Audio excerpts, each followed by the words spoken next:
Y ellos me decían, en nuestras lenguas no existe el término preámbulo. Y yo le preguntaba, ¿y entonces cómo se va a traducir? Y me contestó el indio Guayú, como en un mensaje ecuménico, me decía, la traducción nuestra es la siguiente: una anciana se sienta a hablar con sus nietos. Los ancianos entre nosotros son la expresión de una gran sabiduría y de una gran espiritualidad. Y los niños y las niñas oyen a nuestros ancianos con atención, pero las ancianas ocupan un lugar muy particular. Y continuaba el indio Guayú mientras yo aparecía sorprendido y decía, en esa conversación la anciana le dice, voy a hablarte de libertad, voy a hablarte de justicia, voy a hablarte de territorios amplios y sin fronteras, voy a hablarte de todo lo bello que tiene el universo. Y solo a partir de esa conversación es que podemos hacer la traducción del contenido del preámbulo. Por supuesto que para un profesor de varios años ya resulta difícil a veces estas rupturas. Entendí entonces que ni la escuela francesa, ni la italiana, ni la española, ni la alemana, ni la latinoamericana podían explicar el hondo contenido que el indio Guayú nos estaba refiriendo. De tal manera que el preámbulo en realidad es un diálogo, es una conversación sobre valores fundamentales. ¿Cuál es su forma? No lo sabemos. ¿Cuál será su tamaño? No lo podemos saber. Un constitucionalista diría, solamente son largas la de Cuba y Nicaragua. El resto de las 17 constituciones latinoamericanas no exceden de cuartilla y media. Alguno también puede decir, las constituciones europeas tienen solo un párrafo o dos como preámbulo, y no hay quien faltará y dirá, pero caramba, la Constitución norteamericana solo tiene 4 líneas antes de empezar con el primer artículo.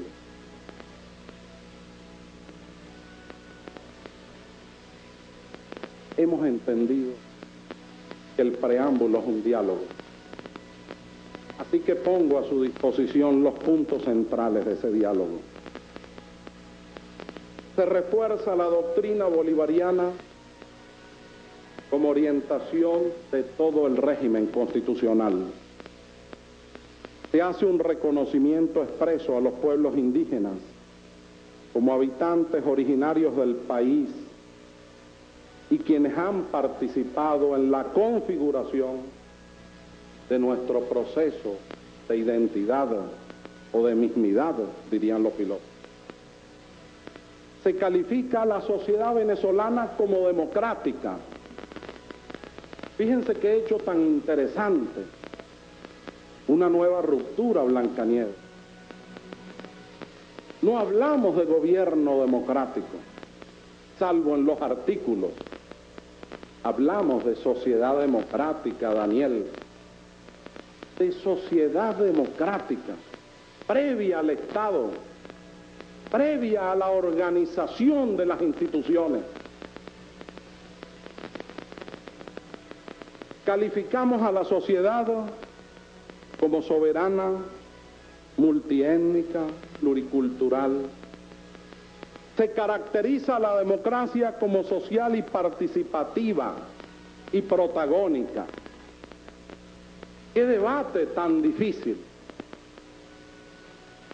Había quien decía, pero la palabra no existe en el diccionario de la academia. Y nos preguntamos entonces, pero tiene que existir la palabra. Lo que importa es su morfología, o lo que importa es su contenido. Si hemos dicho que hay que profundizar la democracia y del estadio partidocrático de la representación hay que ir al de la participación, ¿por qué no decir que la democracia protagónica no es solo participar, sino es decidir activamente, como se decidía en la concepción clásica de la democracia espartana y griega? Y se produce el debate entre el académico y el no académico. Y al final, en este proceso donde venimos aprendiendo, se nos ocurre decir, pero no es un acto de lenguaje, hermano, es un acto de soberanía. Y se consagró la democracia social, participativa y protagónica. La conservación del ambiente, la cultura del trabajo, la familia, la educación, son garantías del proceso de formación ciudadana. El ámbito internacional, los derechos humanos, las niñas y los niños, que son los destinatarios, en realidad, de esta Constitución. El título primero define al Estado como un Estado democrático y social de derecho. Incorpora la idea de Estado de justicia, la solidaridad, el pluralismo político. Consagra la educación y el trabajo como garantías.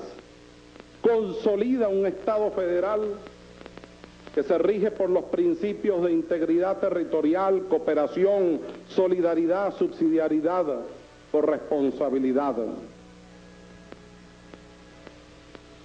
En el ejercicio de la soberanía se consagran los mecanismos de participación directa, se establecen controles sociales sobre la actividad del Estado y se consolida el principio de que todo mandato popular tiene que ser revocable por el pueblo si las condiciones que establece esta Constitución así lo señalan. El título 2 es complejo y polémico, del espacio geográfico y la división política. Es complejo porque en él ya no se trata de la definición del Estado o de la sociedad que queremos. Se trata entonces de una de las tres condiciones existenciales, el territorio. La propuesta de la comisión fue acertada, la que estudió este asunto. Hay que sustituir el término territorio por espacio geográfico. Hay una visión de carácter geoestratégico que permite la regulación del espacio insular venezolano, reforzando nuestra soberanía. Qué bello, o qué bella la propuesta del constituyente García Ponce en su proyecto constitucional y del polo patriótico, al incluir que los laudos y tratados viciados de nulidad que alteraron el territorio de la nación implican una cláusula de reserva constitucional. novedosa la propuesta, me consta que bien estudiada por especialistas en derecho internacional. Esa propuesta, por cierto, amplía la definición de soberanía y del espacio acuático, pero además incorpora una interpretación no solo jurídica, sino también geopolítica, en el mejor sentido de la palabra. Y es así como las nuevas generaciones, de aprobarse esta cláusula, podrán comprender la importancia de Isla de Aves, comprenderán la importancia estratégica fundamental de los monjes, sabrán que cuando estamos hablando del Caribe estamos hablando de 2.882 kilómetros de costa en un mar cerrado que tiene solo dos pasos estratégicos, el paso de la Mona y el paso del Viento, por donde tiene que transitar el crudo liviano venezolano. Solo en esa dimensión geopolítica podemos nosotros internalizar la necesidad inaplazable de amar entrañablemente a nuestro territorio, de conocerlo, de manosearlo, de quererlo, de defenderlo. Pero también comprenderán que hay una fachada atlántica, que en esa fachada atlántica sale el crudo extrapesado venezolano. Si es verdad lo que se nos ha dicho y lo que señalan los informes, tenemos mucho más que lo que tiene todo el Golfo Pérsico en materia de crudo liviano. El presidente de PDVSA nos decía que tendríamos que pasar 500 años a 5 millones de barriles de petróleo de crudo extrapesado y no agotaríamos el potencial de Venezuela. Es suficiente esta afirmación para comprender la importancia de la fachada atlántica y en consecuencia la necesidad de tener el mayor cuidado con el laudo de París. La fachada amazónica. En el costado amazónico venezolano se producen los hechos más inimaginables que en su belleza solo podría describir García Márquez. Sin embargo, yo una vez le pregunté hace muchos años, por lo menos 15 años, cuando andaba en aquella cosa del amparo constitucional, a Pablo Medina, y Pablo en su forma inteligente y jocosa me decía, ante una pregunta mía, ¿por qué aquí hay tanto oro? ¿Cómo descubrirían esto? Y él me decía, una vez un indio se metió en un lago, salió y alguien le vio el pelo de amarillo. En ese momento nació la leyenda del Dorado, que por lo demás es cierto. Pero además ahí hay recursos fundamentales, recursos hídricos. Nos ubica con la cuenca amazónica, con la necesidad de proteger a sus habitantes originarios, que son los pueblos indígenas, pero a la vez defender el espacio geográfico frente a quienes pretenden vulnerar y debilitar nuestras áreas estratégicas. Y finalmente, con este articulado se comprenderá la importancia de la fachada andina y llanera, la más larga frontera venezolana, la que nos ubica en todo el pensamiento bolivariano hacia los Andes y los llamados procesos de integración, pero la que nos ubica también hacia los mayores problemas y más graves y conflictivos problema fronterizo. En todo caso, aun cuando se sustituyó de la declaración internacional que aquí se hizo, allí queda muy claro que Venezuela no aceptará más nunca que se pierda ni un cuarto de milímetro de su territorio. La división política, la nueva división política territorial plantea asuntos polémicos. En su sentido clásico, los estados, las dependencias federales y el distrito capital, objeto de una extensísima polémica por algunos sectores, que por cierto da la impresión que se trata de un problema distinto al de la gobernabilidad de Caracas. En todo caso, la soberana asamblea tomará la decisión que considere más acertada. Se incorpora la parroquia a los niveles de gobierno. Y finalmente, de inmediato entramos en el título 3, los deberes, derechos y garantías. Extraordinario título 3. Me decía esta mañana Taredela Coromoto con muchísima precisión y defendiendo sus planteamientos que él no podía aceptar, además razonadamente, la tesis clásica de derechos individuales, que se trata de derechos civiles y políticos de la primera generación, de derechos inherentes a la persona humana, y que era menester garantizar la progresividad de esos derechos. Taredela Coromoto incluyó el derecho a la paz, el derecho al desarrollo, pero también incluyó la no discriminación en su más amplio sentido. Se hizo un desarrollo extraordinario que sería extensísimo poder nosotros siquiera enunciarlo.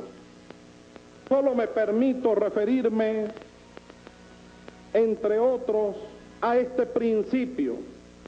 Los tratados, pactos y convenios internacionales sobre derechos humanos suscritos por la República tendrán jerarquía constitucional y se aplicarán preferentemente a las normas de derecho interno cuando beneficien a las personas.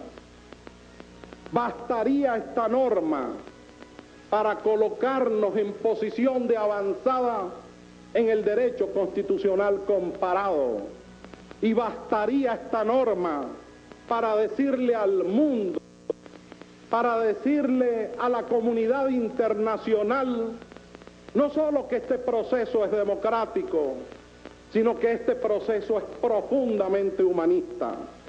La parte realmente más hermosa de la Constitución es la de estos derechos, cuando desarrolla, además de los clásicos derechos sociales, la Carta Ecológica y Ambiental del país, que en un madrugonazo de esos de las 3 de la mañana nos presentó ya elaborado un senador a quien debo necesariamente que reconocer por su trabajo, Alexander Luzardo.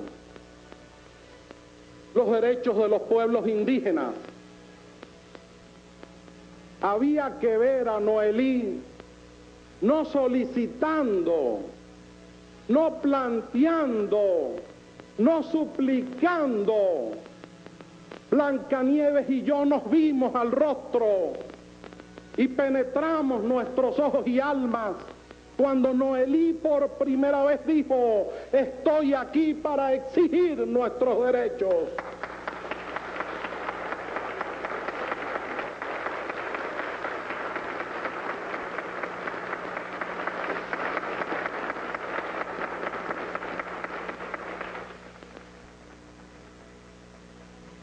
Todos los miembros de esa comisión, pero no es posible nombrarlos a todos, se expresaron a través de la voz esclarecida no siempre tranquila, más bien procelosa de Tarek de la Coromoto en los derechos humanos. La ciudadanía y la nacionalidad. Este tema es fundamental en cualquier constitución. El reconocimiento que el país hace al profesor Bruder Carías quedó expresado en la redacción de estas normas.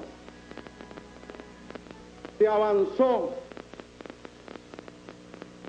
en la teoría absolutista del jus soli y el jus sanguinis. Se incluyó la doble nacionalidad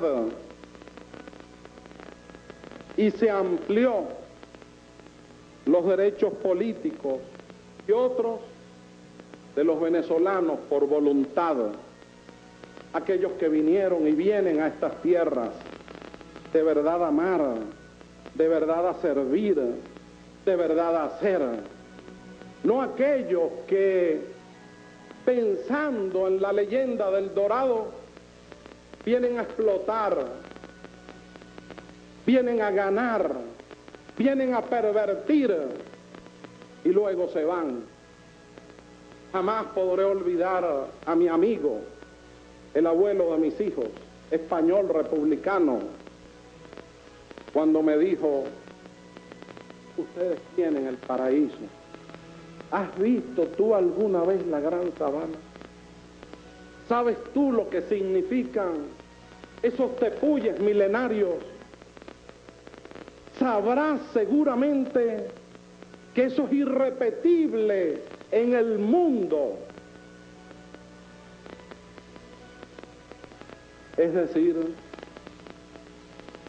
estamos nosotros invitando a esos venezolanos por voluntad a construir el país, su hora de mayor dificultad, y ellos lo merecen. Bienvenidos sean. El capítulo 4 trata de los derechos políticos. Un hermoso desarrollo del referéndum popular. Se garantiza la participación directa en lo que es la ejecución de las políticas públicas. Se establece la personalización del voto en todas las elecciones y se consagra un derecho que seguramente le gusta mucho a Alfredo Peña: el derecho de los electores a que sus representantes rindan cuentas e informes públicos y periódicos de gestión. Desarrollamos un nuevo régimen de los partidos políticos para que sus militantes puedan desarrollar sus derechos democráticos, para elegir y ser elegidos en lo que respecta a sus autoridades. No se acepta el financiamiento, se regula. Se piden criterios de austeridad y eficiencia. Se establecen límites a los gastos en las campañas electorales y un sistema de supervisión del Poder Judicial en la licitud de las contribuciones económicas, así como un desarrollo de los mecanismos de control que aseguren la pulcritud en el manejo de las mismas. Se prohíbe a los dirigentes de partidos políticos ser contratistas de la administración pública. Se garantiza la libre participación y expresión democrática. Se prohíbe la extradición de venezolanos y se desarrolla el sistema de elección, de consulta popular, de revocatoria del mandato, la iniciativa legislativa constitucional y constituyente, el cabildo abierto y la asamblea de ciudadanos. La profundidad de la democracia de participación la pluma de muchos constituyentes, pero el esfuerzo intelectual de Ricardo Combella, que dejó el Estado social y sus reflexiones brillantes sobre la teoría general del Estado, para ir a la operación constituyente concreta, precisa, de lo que debe ser la democracia participativa. Se consagra el referéndum revocatorio, aprobatorio y abrogatorio.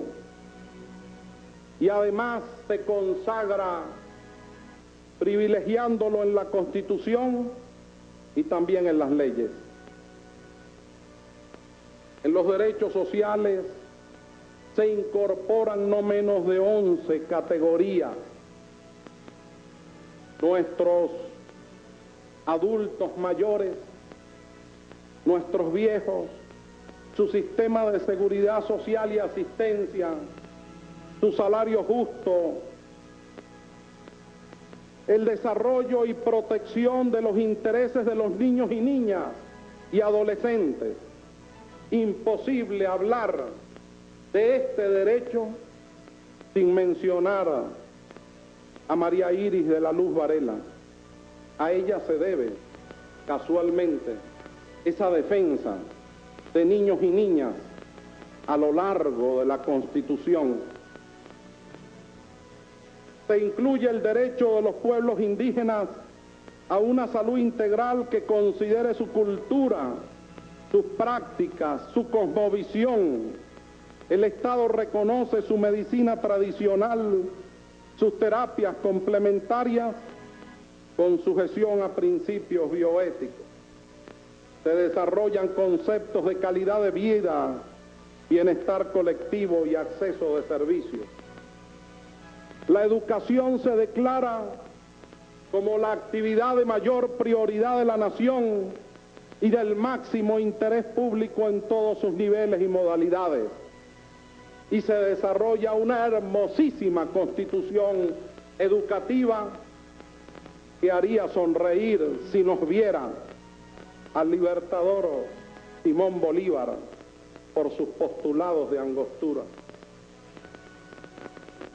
Los medios de comunicación social, tanto públicos como privados, tienen el deber de contribuir a la formación ciudadana. Se garantiza la autonomía universitaria, se establece la interculturalidad bajo el principio de igualdad de culturas y se garantiza el acceso de los bienes culturales. Los derechos económicos son amplios. Las personas tienen el derecho de disponer de bienes y servicios. El Estado debe divulgar la situación financiera de los recursos públicos. Y el título termina hermosamente con el capítulo de los derechos de los pueblos indígenas y de los derechos ambientales, hermosamente redactados, con sentido de modernidad, de progreso. Se produce un epílogo en este título que es el de los deberes. Se quiere una carta de derechos, pero también una carta de deberes, de responsabilidad con el país, de responsabilidad con los recursos naturales, de responsabilidad con la familia, de responsabilidad para colaborar con el Estado de justicia. Esa idea del deber y de los deberes ciudadanos es extraordinaria porque cose definitivamente nuestra historia al recordar que la Constitución, nuestra primera Constitución, la del 21 de diciembre de 1811, termina con un epílogo que casualmente es el de los deberes ciudadanos, pero además en la Declaración de los Derechos de los Pueblos atribuida a Juan Germán Rossio, el capítulo más extenso es el de los deberes ciudadanos, el libro que constituye una defensa de la independencia, que llamó de la intolerancia y la república para la libertad, no es otra cosa que la expresión, por una parte, del derecho de resistencia, pero por la otra, de los deberes activos, como lo llamaba él, de los ciudadanos, de los patriotas de aquel tiempo, de este tiempo y de todos los tiempos. El título cuarto es del poder público. Se establecen las bases de una moderna administración pública, se desarrolla la función pública, se resuelve el problema de los contratos de interés público para evitar la corrupción, el despilfarro y la falta de control que caracterizó a la mayor parte de los gobiernos de la partidocracia.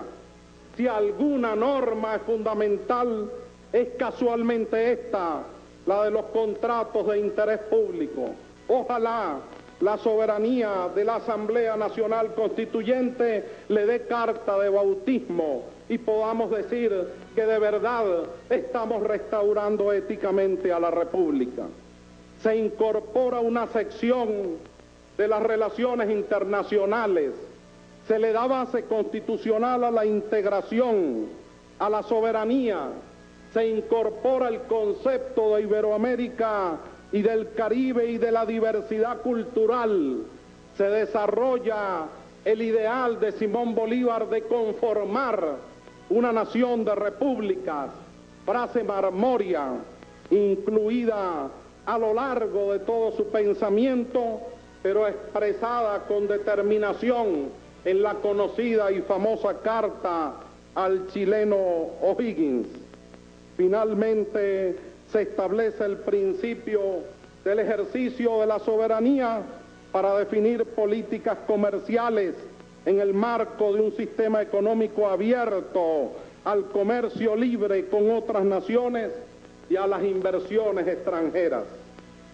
El poder público nacional desarrolla principios como el de la asignación constitucional de las competencias del poder nacional y su obligatoria armonización con las competencias de los estados y municipios. Define de manera contundente no solo al Estado federal, sino al proceso definitivo de la descentralización. Esta Asamblea vota siempre por la descentralización. Esta Asamblea, por lo que hemos podido percibir de la mayoría de sus miembros, quiere que el Estado federal no sea una cláusula teórica, transaccional, sino que sea una realidad, y solo será posible si se respetan a los estados, si se respetan a los municipios, si más allá de la desconcentración se produce una verdadera descentralización a lo largo y ancho de los ámbitos del poder. Se establece en el poder público estatal un periodo de gobierno de 4 años. Se incluye la doble vuelta tan cara al profesor Convellas. Se establece la rendición de cuentas. Se sustituyen las asambleas legislativas. Se establece un sistema de representación de los pueblos indígenas. Se constitucionaliza la Contraloría Estatal. Se establecen nuevas competencias de organización, recaudación, control, administración de tributos. Se prevén nuevas fuentes de ingresos para los estados y el situado constitucional se propone establecer en un mínimo del 20% de los ingresos del Estado y el situado municipal en un mínimo del 25%.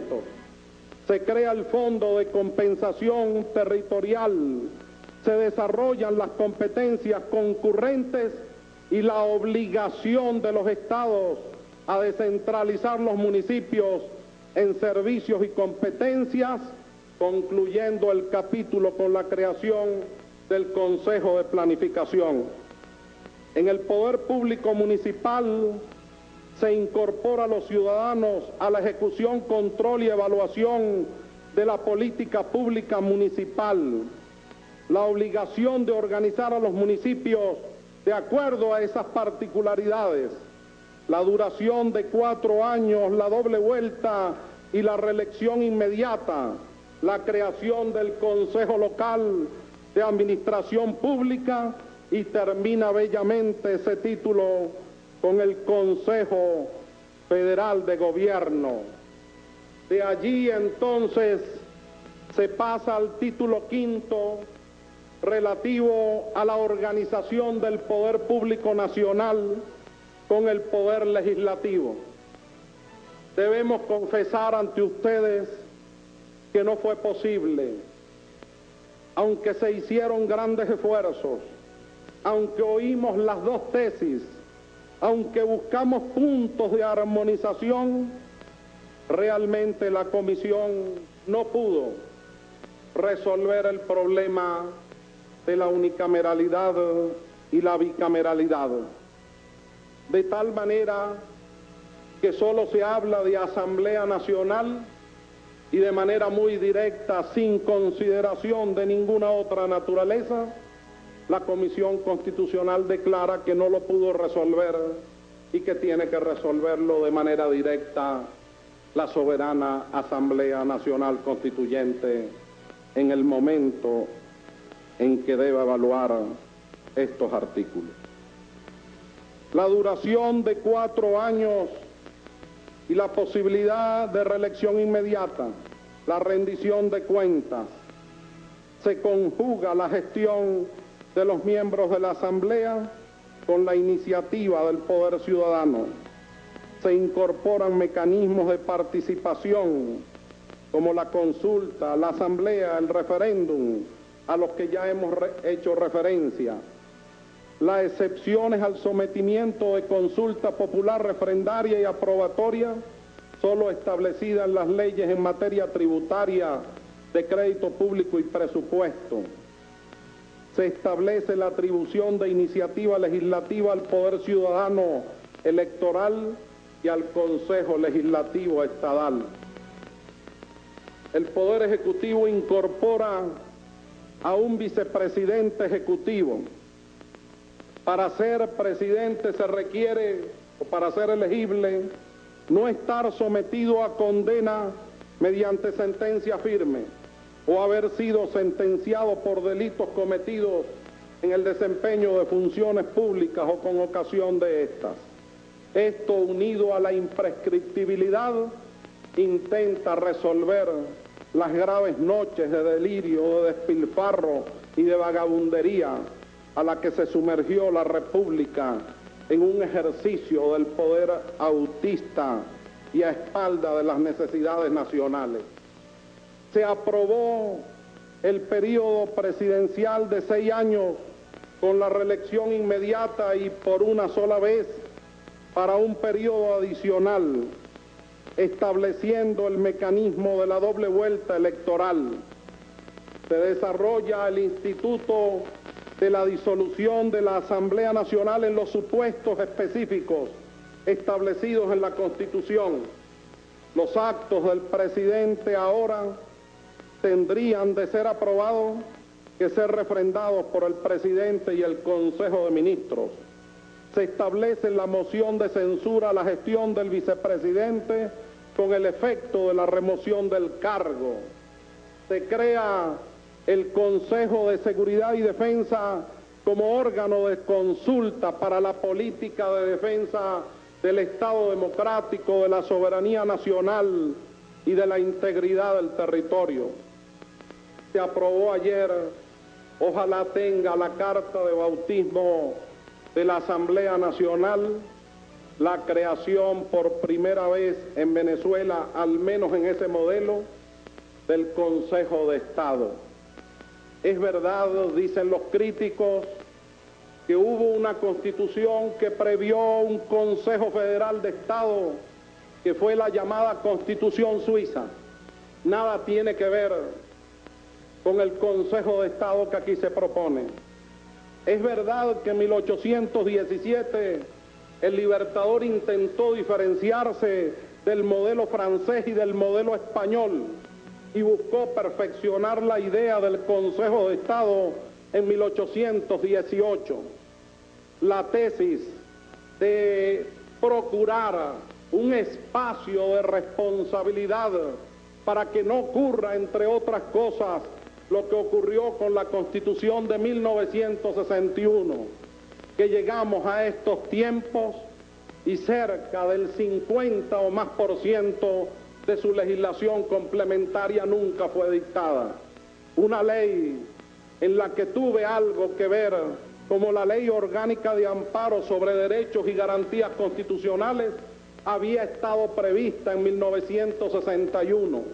En la década del 60 se presentaron 3 anteproyectos, en la década del 70 2 anteproyectos, en la década del 80 5 anteproyectos, y solo cuando fuimos al procedimiento de la iniciativa popular con la firma y representación autenticada de 53.000 ciudadanos, es que se pudo este Congreso, que ahora morirá, aprobar la Ley de Amparo Fundamental para la Protección de los Derechos Humanos en 1988. Mora culpable, retraso grave, vagabundería parlamentaria, irresponsabilidad del Estado. Esto no puede ocurrir en la República que estamos refundando. El Consejo de Estado será responsable casualmente de todo lo que tiene que ver con la legislación complementaria de la Constitución que esta Asamblea Nacional Constituyente apruebe. El Poder Judicial y el sistema de justicia, el dolor de cabeza de la nación y de Manuel Quijada, entre otros. Los órganos que lo conforman son el Tribunal de Justicia y los demás tribunales, el Ministerio Público, la Defensoría Pública, los órganos de investigación penal, los auxiliares y funcionarios de justicia. Se privilegia, se refuerza, se establecen garantías, modos en el sistema penitenciario, los medios alternativos de justicia, la participación de los ciudadanos en ella conforme a la ley. La abogacía como auxiliar del sistema de justicia será regulada por ley especial. Las salas del Tribunal Supremo de Justicia tendrán una corte plena, una sala constitucional, una sala político-administrativa electoral, de casación civil penal y de casación social. Lucha infatigable de muchos dirigentes, de muchos laboralistas y de ese hombre de dimensiones inmensas en su espíritu, en su sensibilidad y en su concepción del mundo, que es Isaías Rodríguez, verdadero defensor de esta tesis. Los magistrados serán elegidos por un periodo de 12 años y por una sola vez. Será competencia del Tribunal Supremo la inspección y vigilancia de las defensorías públicas. Se crean procedimientos disciplinarios de la magistratura en forma pública, oral y breve.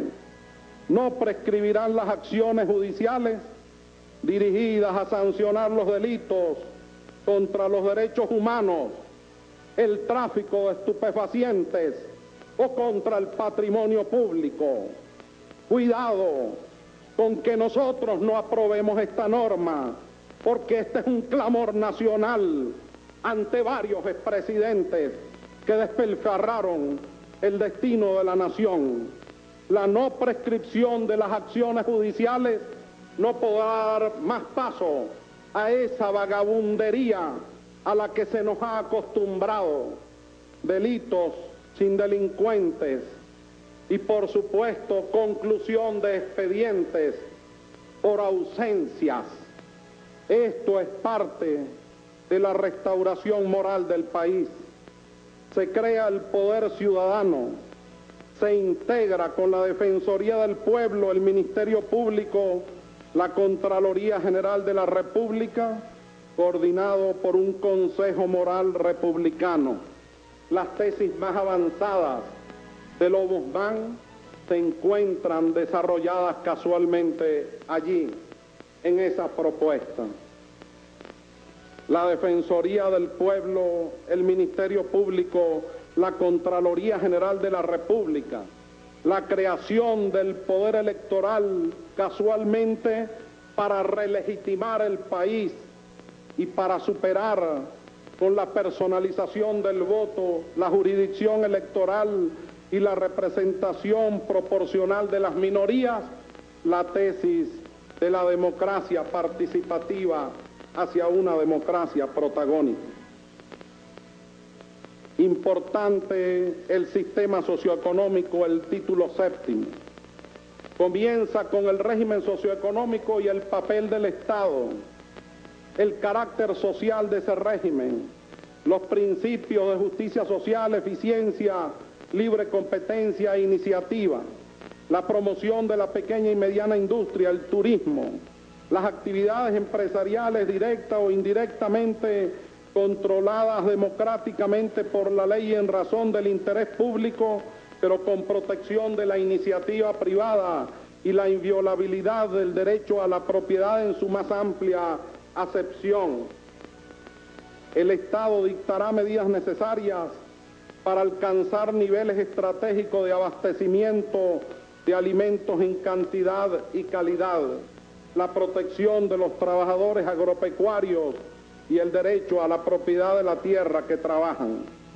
Avanza este título con un régimen fiscal y monetario de avanzada, de control ético, de formulación conforme a técnicas de programas, señalando objetivos y metas concretas, la presentación de presupuestos plurianuales y anuales. El Ejecutivo Nacional se obliga a hacer explícitos los objetivos de largo plazo para la política fiscal y explicar cómo son logrados esos objetivos y principios para la responsabilidad y el equilibrio fiscal. Un moderno sistema tributario, un régimen monetario nacional y se incorpora novedosamente un sistema de coordinación macroeconómica. Tengo que decir que este título fue de los títulos más acabados, mejor trabajados y por supuesto de una técnica muy avanzada. Se trata realmente de un Estado moderno. Creo sinceramente, Alfredo, que debes felicitar a tu equipo y nosotros a ti, porque se logró dar la identidad de un país que no solo es democrático, sino que quiere el progreso económico y social, los derechos sociales que tan hondo dolor nos producen, se desarrollan de la manera más amplia. Decía antes que habían 11 nuevas categorías. Se establece un sistema de asistencia y seguridad social. Se busca desarrollar el principio de la justa distribución de la riqueza, la protección de la familia. Por supuesto, el concepto de la diversidad aparece cosido de principio a fin a lo largo de la Constitución. Para nosotros, y hay que decirlo, no se trata de un debate moral. Ninguno de nosotros ha planteado situaciones que nos han asombrado, aparecen ahora como objeto de nuestra discusión. Lo que hemos planteado es una manifestación de la libertad y de la dignidad sin que ello signifique desconsiderar a la familia como la base primaria y fundamental de la sociedad.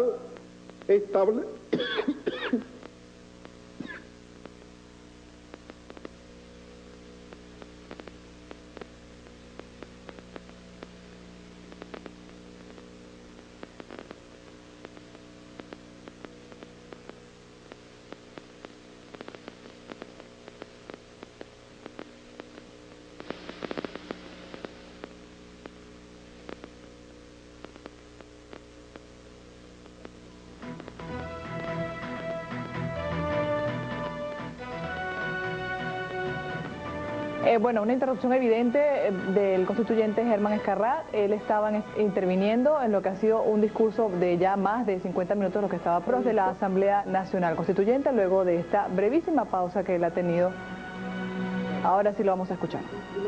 De la seguridad de la nación.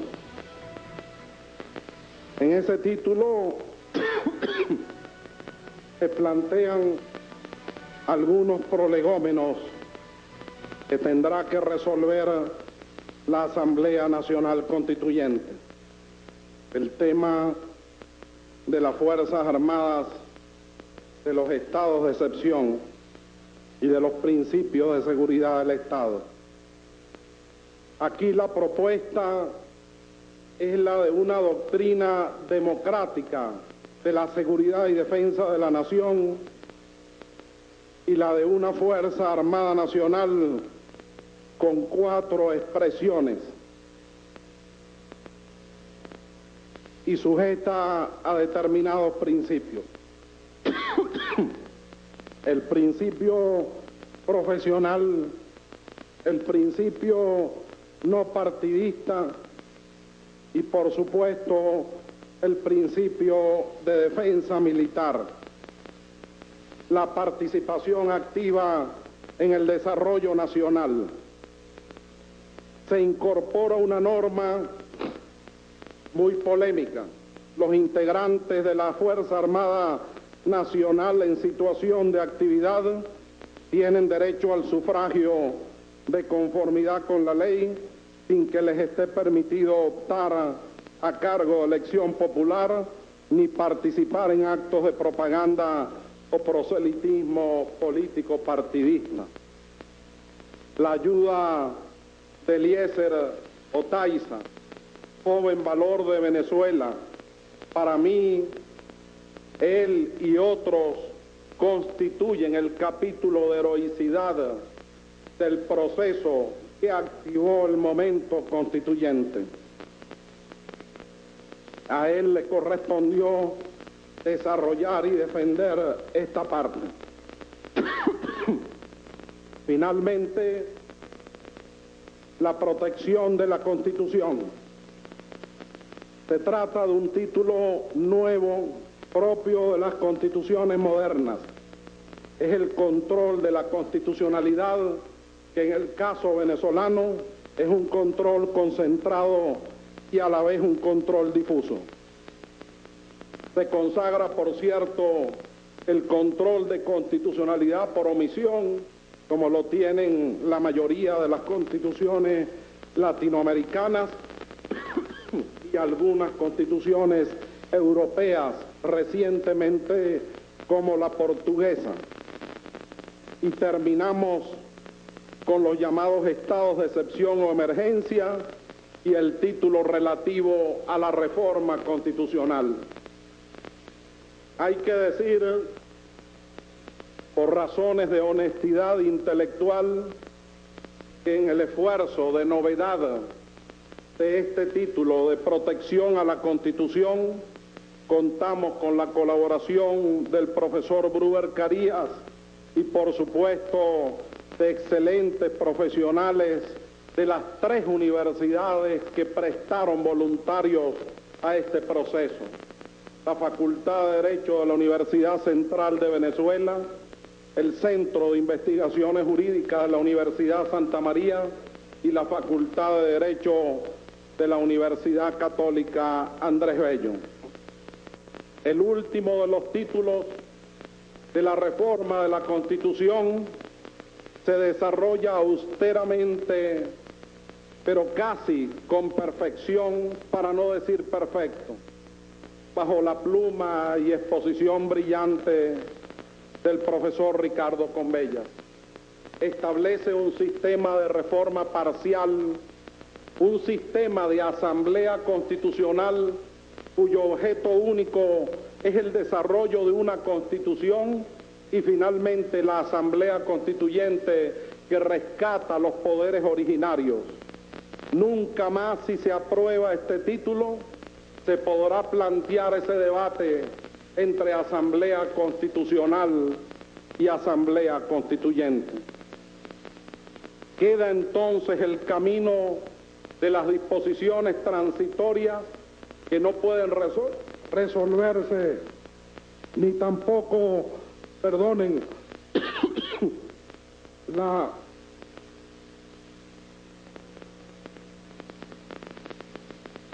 ni tampoco la exposición de motivos hasta que esta Asamblea no tome su decisión. Hay dos aspectos finales que debo tratar aún a mi pesar. Me refiero al primero de ellos. Toda obra humana, mis queridos colegas, es perfectible. Nosotros mismos somos expresión de humanas bajezas y de humanas grandezas. Se planteó una situación en la Comisión Constitucional que soy el primero en lamentar. Sobre ella, ya saben todas las comisiones, se han dado ruedas de prensa innecesarias, se han dado declaraciones también innecesarias. La cultura jurídica no ha avanzado mucho, porque a veces juzgamos sin pruebas, a veces no esperamos el debido proceso, sino que la pasión, el ardor, quizás el cansancio, nos lleva a conflictividades innecesarias. Ayer, a altas horas de la noche, pedía yo a la Comisión Constitucional más temperancia. Decía que a pesar de lo ocurrido, estábamos haciendo un informe técnico para corregir errores. Yo mismo designé como presidente que soy, Alfredo Peña y un equipo, por cierto, ayudado admirablemente por nuestros dos vicepresidentes, para hacer un informe de revisión del anteproyecto que hoy presentamos, ante el planteamiento de que en algunos títulos aprobados por la Comisión Constitucional luego habían sido sustituidos en el momento de la integración normativa. No sé si mis 20 años de docencia y las dificultades de mis dos adolescentes que están allí me obligan siempre a ser tolerante y comprensivo. No se trata, como me decía alguien, de debilidad. En realidad se trata de buscar la verdad. Yo no puedo prejuzgar y nunca lo he hecho. De tal manera que yo pido, agradezco, suplico si hay que hacerlo, que seamos más cuidadosos con este proceso. Las palabras, la liviandad de la palabra, nos lleva muchas veces por caminos equivocados y entonces producimos una sensación incierta. Hemos trabajado con intensidad. El enriquecimiento de las comisiones permanentes nos obligó a producir una publicación que en cualquier momento saldrá de las ponencias de cada una de las comisiones, porque ahí acudirán las futuras generaciones como la fuente primaria de interpretación del nuevo texto de la Constitución. En este momento, la liviandad de la palabra es peligrosa. Cualquiera sea el hecho, yo debo recordar que el hombre más justo no es el más severo, es el más misericordioso. Don Quijote de Cervantes.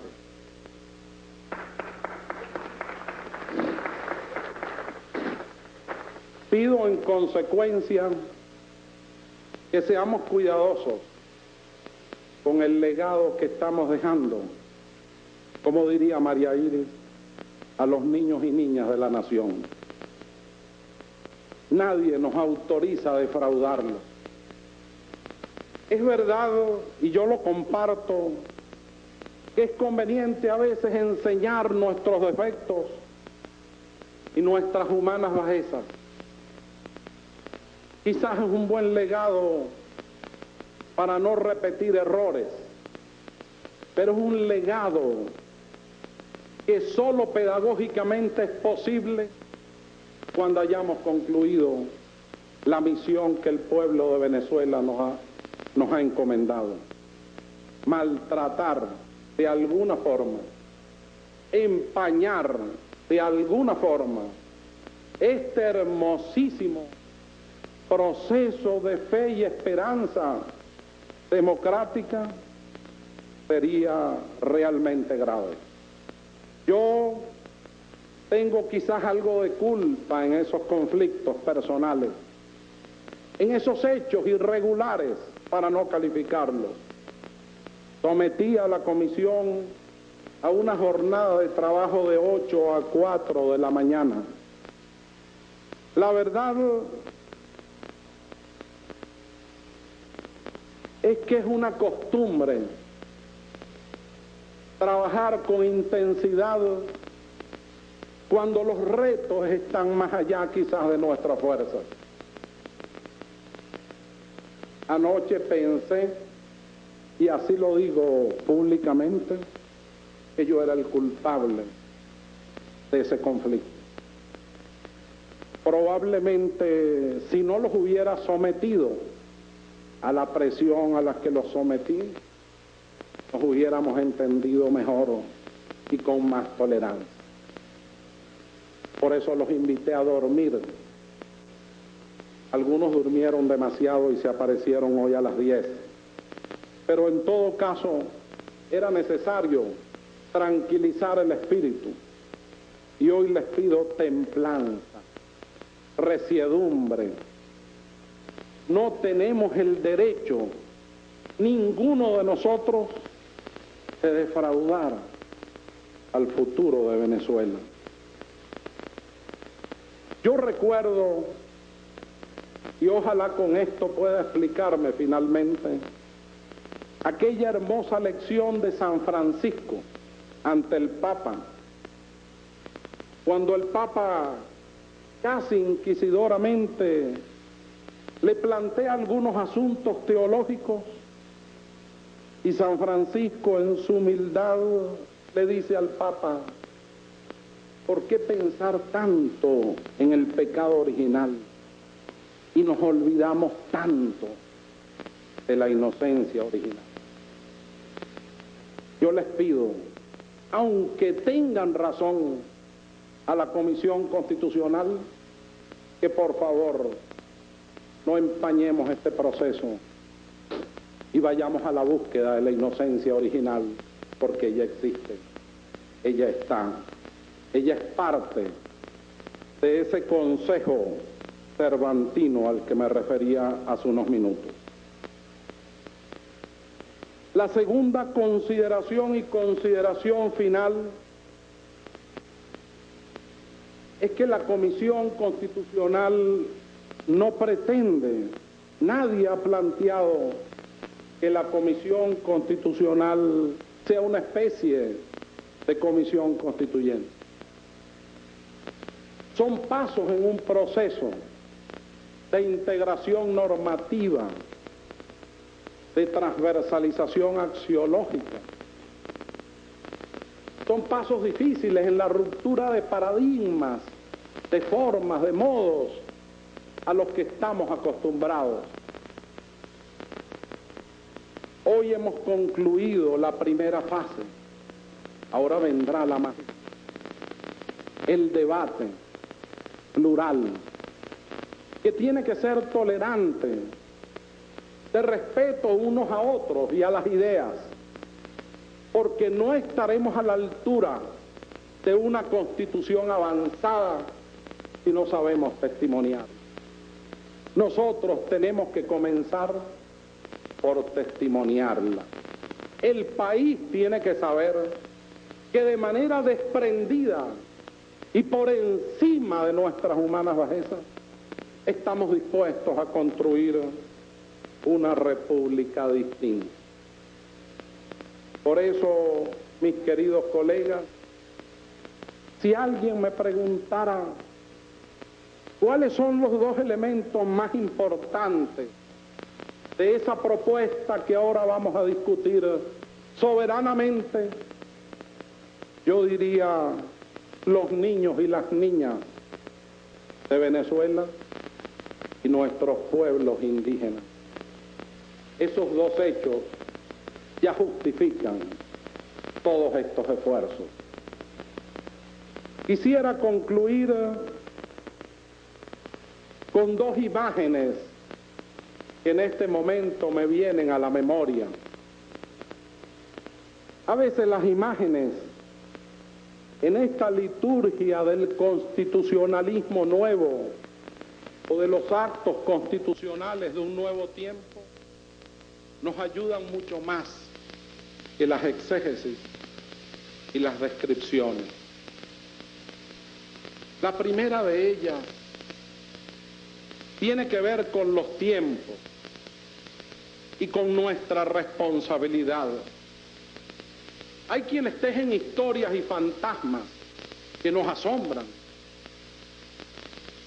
Durante todo este tiempo he tenido una sola conversación con el amigo presidente y no tuvo que ver con la Constitución. Y apenas 2 días antes de irse, tuvo el respeto y la consideración, pudiendo haberlo hecho por la amistad que nos une, de habernos llamado, preguntado, sugerido, inquietado, y no lo hizo.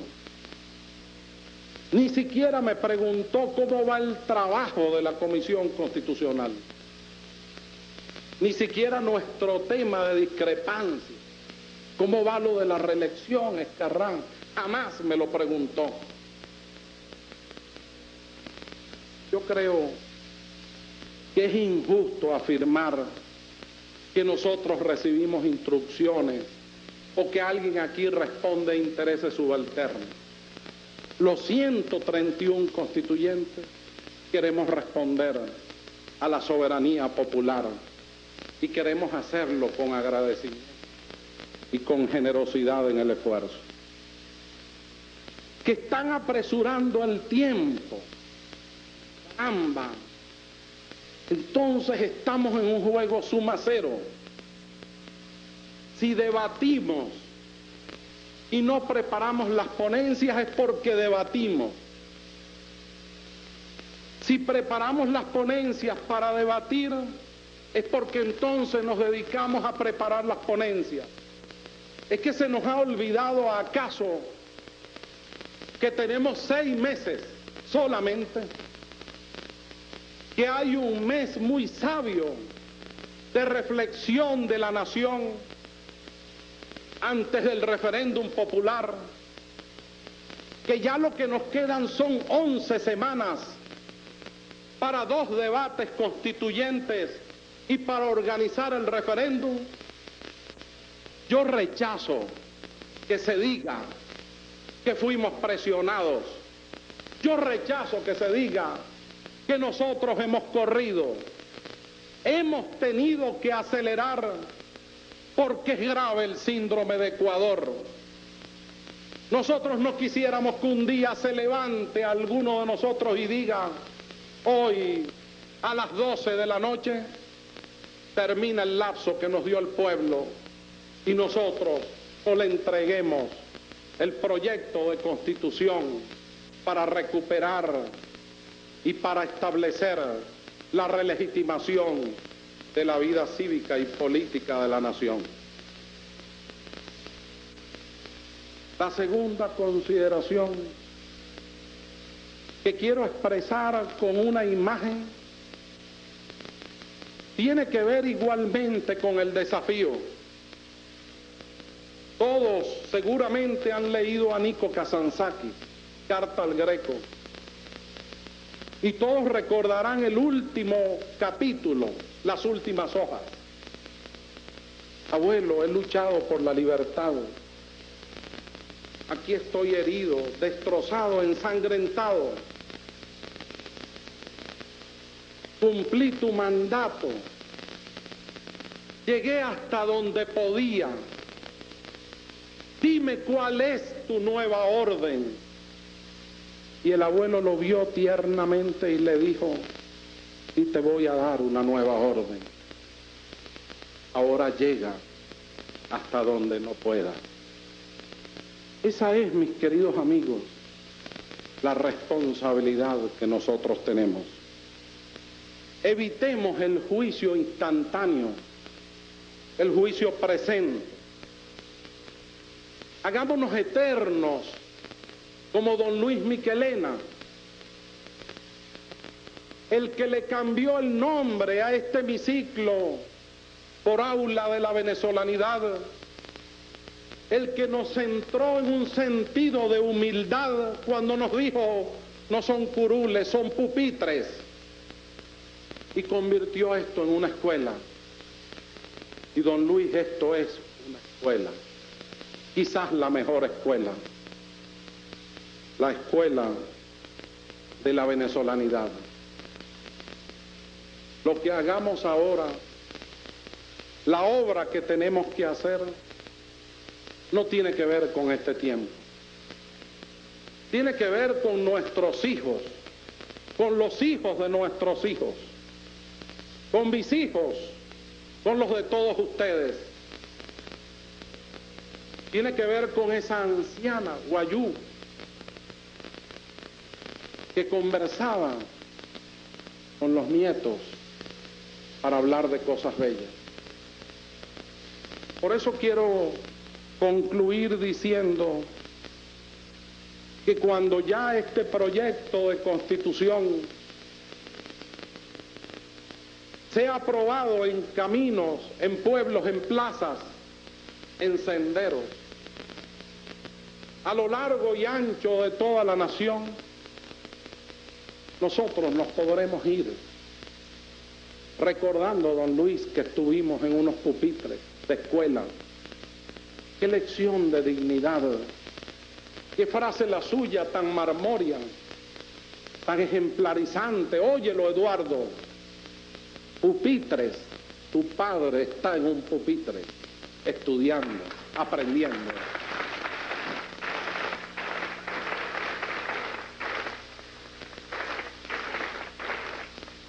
Fidias, el Homero del cincel, cuando hizo su mejor obra, llevó a su mejor amigo. Pero esas cosas estrafalarias decidió vendarlo, porque le iba a enseñar su mejor obra. Y cuando lo coloca ante su mejor obra y le quita la venda, el amigo retrocede. Por supuesto, Fidias le dice, ¿por qué retrocedes? ¿Me dejas anonadado? Y él le contestó, queridos amigos, porque las grandes obras de la humanidad, las obras que tienen que ver con lo hermoso, lo bello de la humanidad, solo pueden verse de lejos. Recuperemos el sentido de la historia. Gracias.